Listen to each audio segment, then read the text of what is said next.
দাঁড়িয়ে আছি জয়ন্তী রিভার বেডে।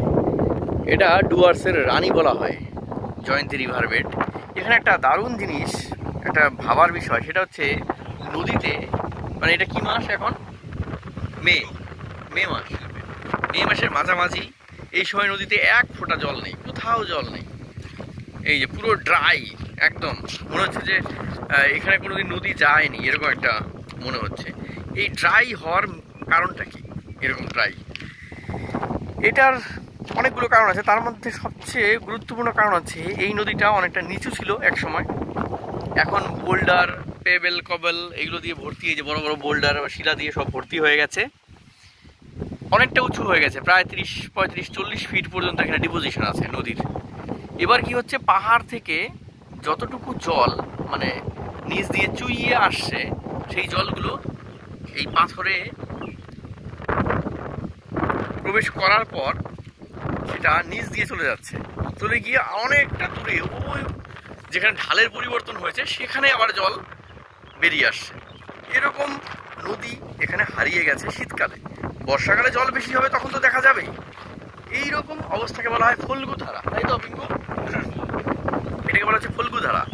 হারিয়ে যাচ্ছে ভাবার অঞ্চল, যেখানে নদী হারিয়ে যায় এসে, মানে পাহাড় থেকে, এই যে পাহাড় থেকে নদীগুলো এসে এরকম যদি চওড়া বেড থাকে বোল্ডারের, তাহলে সেখানে নদী এসে হারিয়ে যায় বা জল এসে ঢুকে যায়, প্রবেশ করে যায় ভেতরে, এবং অনেক দূর পরে গিয়ে বেরিয়ে আসে আর কি। তো এটা আমাদের ডুয়ার্স অঞ্চলে এই ধরনের নদীর বৈশিষ্ট্য লক্ষ্য করা যায়, প্রায়ই দেখা যায় আর কি। সেটা জয়ন্তী ব্যতিক্রমী নয়, এখানেও এই একই অবস্থা।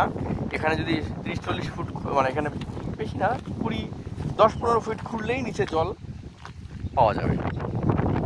তবে এই অতিরিক্ত মাত্রায় জল হয়তো হবে না, এখন শুষ্ক সময়, ড্রাই সিজন, কিন্তু নিচ দিয়ে এর কিছু জলধারা হালকা করে বয়ে চলেছে আর কি। আমাদের কি এই যে জয়ন্তী পাহাড়ের একদম জাস্ট নিচে আর কি, এটা পাহাড়ের পাদভূমি আর কি। এটা কিন্তু পাহাড়, জয়ন্তী কিন্তু পাহাড়, জয়ন্তী কিন্তু পর্বত নয়। আমরা জানি যে 1000 মিটারের উপরে যদি কোনো জায়গা থাকে, হিলগুলো, সেটাকে পর্বত বলা হয়। আর 900 মানে 1000-এর নিচে, মানে 600 থেকে 1000 ফিট, 1000 মিটার উচ্চতাযুক্ত অঞ্চলকে বলা হয় পাহাড়। আর 300 থেকে 600 মিটার উচ্চতাযুক্ত অঞ্চলকে বলা হয় মালভূমি।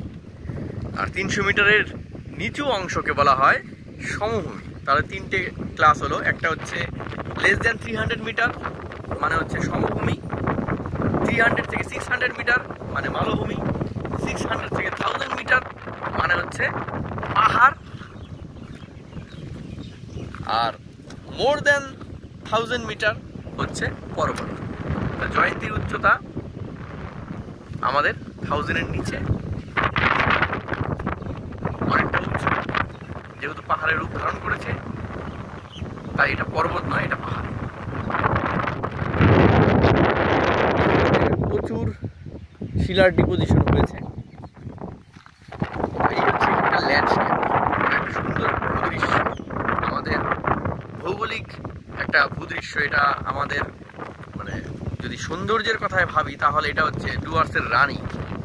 আর যদি ভৌগোলিক দিক দিয়ে ভাবি তাহলে এই জয়ন্তীর যে ল্যান্ডস্কেপ, মানে ভূদৃশ্য, এই যে সুন্দর পাহাড়, পাহাড়ের নিচে পাদভূমি, পাদভূমির যে ধরে ধরে আস্তে আস্তে নদীটা বয়ে চলে গেছে সেই দক্ষিণ দিকে, এবং এই নদী তুফানগঞ্জে গদাধর নামে পরিচিত।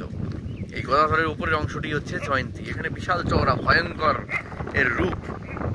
গদাধর অনেকটা সরু হয়ে গেছে, জলও এখন কমে গেছে, কিন্তু আমরা যে গদাধরে যাই সেখানে কিন্তু জল পাবো, এখনো জল আছে গদাধরে। তো গদাধরে জল আছে নিচে, কিন্তু এখানে জল নেই, ওপরে জল নেই। তাহলে গদাধরের জল কোথা থেকে আসছে? ওই যে বললাম, এই জলগুলো নিচ দিয়ে যাচ্ছে।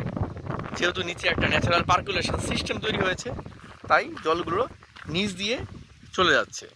সুতরাং আমাদের এই অঞ্চলে যারা বসবাস করেন এবং যারা এই অঞ্চলের ছাত্রছাত্রী, যারা ভূদৃশ্য, ল্যান্ডস্কেপ, এনভায়রনমেন্ট নিজের চোখের সামনে থেকে দেখতে চাও, তাদের জয়ন্তীতে আসতে হবে। এত সুন্দর ল্যান্ডস্কেপ আমাদের উত্তরবঙ্গে দ্বিতীয় কোথাও নেই।